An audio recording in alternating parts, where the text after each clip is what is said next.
Lebih baik mana sholat di masjid yang jauh dengan banyak jamaah dibanding masjid yang dekat tidak ada jamaah?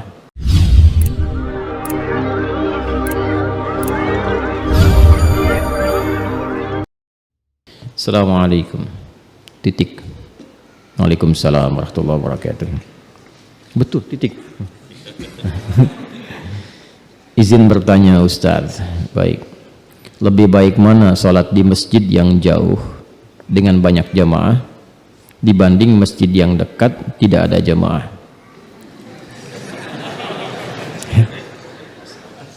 Masjid gak ada jamaah ya. Di sisi lain ada keinginan untuk memakmurkan masjid yang dekat. Jazakallah khair Ustaz. Anda terjebak di antara dua cinta.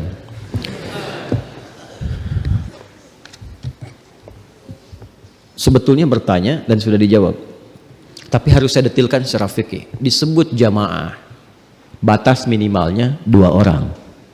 Ingat itu ya. Jadi kalau tidak ada jamaah, saya agak curiga di masjid itu. Berarti dari yang buka pintu, nyalain lampu, adzan, qomat, Anda sendiri. Kan?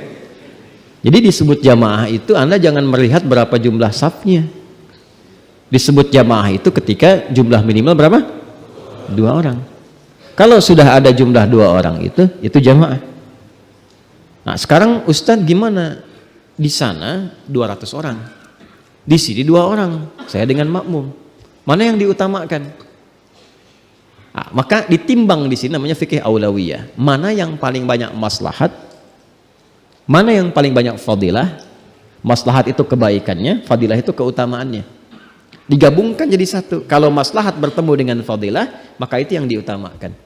Dalam konteks ini, memakmurkan, menjadikan masjid itu berfungsi sesuai dengan fungsinya untuk digunakan fungsi utama yang pertama sebagai tempat sholat dan dimakmurkan, itu lebih utama, lebih didahulukan. Dalilnya Quran surah ke-9 ayat ke-18.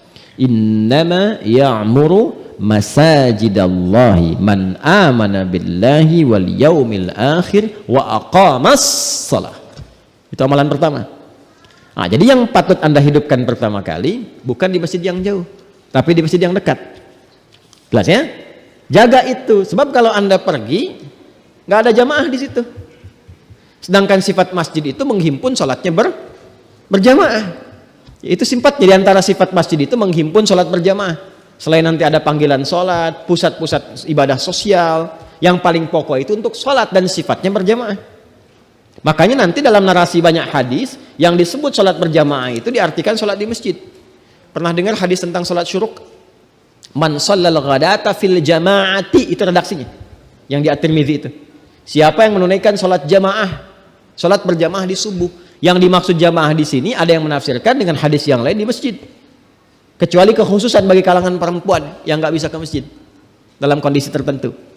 Ya, jadi yang dimaksudkan apa? Konteks jamaah ini terkait dengan masjid. Kalau dengan kepergian Anda jamaah itu hilang, maka hilang nanti salah satu fungsinya. Maka yang terbaik di masjid yang dekat tapi Anda hidupkan, Anda makmurkan. Ya, bagaimana caranya? Ada 2 cara. 2 cara. Cara yang pertama, sentuh lingkungan sekitaran dulu. Seperti yang pernah saya sampaikan dulu, ya kan? Minimal 2 tahun lalu kan pernah saya sampaikan, ya. Ajak dengan teman yang di masjid, kunjungi tetangga yang muslim. Kan sekarang kayak hari Sabtu, hari Ahad kan libur kan? Hari Jumat Anda beli buah dulu, ya kan? Nanti selepas sholat subuh, kunjungi tetangga Anda. Assalamualaikum Pak Haji, gitu kan? Saya belum haji, nggak apa-apa, saya doain mudah-mudahan bisa haji, gitu kan? Nah, kan kalau Pak Umroh nggak bisa disebut Pak Haji kan bisa ya. Duduk ngobrol. Nah, alhamdulillah ini ada buah Pak. Oh kok saya kan nggak sakit. Justru itu saya kira Bapak sakit. Saya nggak lihat di masjid. Ini saya udah siapin buah, gitu kan? Insya Allah tuh duhurnya ke masjid. Duhurnya ke masjid.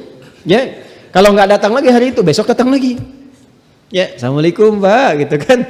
Bawa buah lagi ya katanya. Alhamdulillah. Ya, saya pikir Bapak keselak dari buah yang kemarin gitu kan, datang lagi. Itu insya Allah akan datang. Ya, terus doakan, minta Allah lembutkan hatinya. Dakwahinya pelan-pelan dengan kelembutan, berbagi sesuatu. Anda tidak harus bilang ke masjid kok. Anda sedekah, berbagi, alhamdulillah Pak ini ada masak sesuatu, silahkan.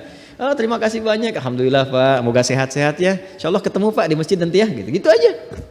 Gak harus Anda bilang kata-kata yang tidak baik, keras dan sebagainya. Bapak gimana sih tetangga masjid gak ke masjid? Haram Pak hukumnya. Jangan. Bisa repot tuh. Paham? Nah, jadi caranya seperti itu. Nanti rama-rama, boleh rame, senang. Nah, lalu dari situ cari imam-imam yang baik supaya merasakan kenikmatan. Ya, kan sekarang banyak ya imam-imam yang bagus itu.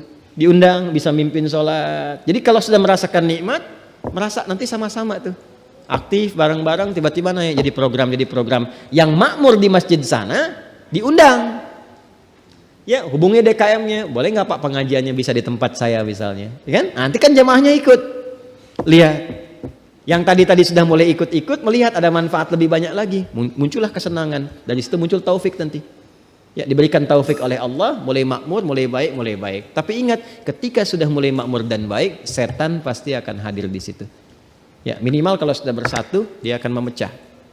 Maka mesti hati-hati DKM nih ya, hati-hati. DKM itu yang pertama dilakukan bukan bikin program, tapi belajar fikih masjid.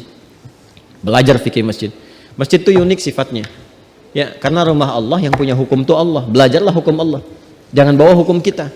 Kalau bawa hukum manusia jadi persoalan nantinya. Ya, jadi persoalan. Kadang-kadang kalau sebelum jadi semua kompak. Tapi kalau sudah jadi masjidnya bisa terpecah.